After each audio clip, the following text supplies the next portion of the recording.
అది నీ నోరు చాలా పెద్దగా ఉంది.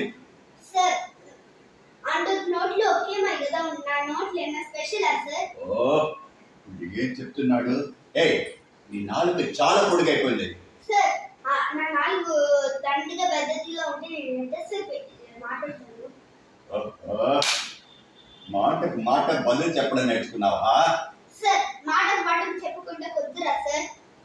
ఓ ఏయ్ మీ అమ్మ మీ నాన్న ఈ ట్యూషన్కి నిన్ను ఎందుకు పంపారు తెలుసా? సార్ నీ నోటిని కంట్రోల్ చేయమని పంపారు.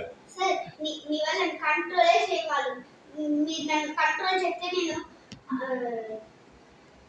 1000 రూపాయలు ఇస్తున్నాను నా ఉండిలోంచి. ఉండిలోంచి 1000 రూపాయలు ఇస్తావా? మొహం చూడు, ఒక ప్యాంట్ కుట్టుకోవడానికి గతి లేదు. ఆ ప్యాంట్ చూడు చినిగిపోయింది. నేను 5000 రూపీస్ తీసిన అదా నా టైం. ముందు ప్యాంట్ తీసి కుట్టుకుంటా పెట్టేసాను. ఆ ప్యాంట్ కుట్టదు కాబట్టి నా నోట్లో కుట్టుకోను. వెరీ గుడ్ అద్వైత్, నువ్వే నీ నోటి వల్లే చూసావా, నువ్వే పొరపాటు చేసావు. నాకు ఒక మంచి ఐడియా చెప్పించావు. నీ నోటిని కంట్రోల్ చేయడానికి నువ్వే ఐడియా చెప్పావు. ఇలా రా.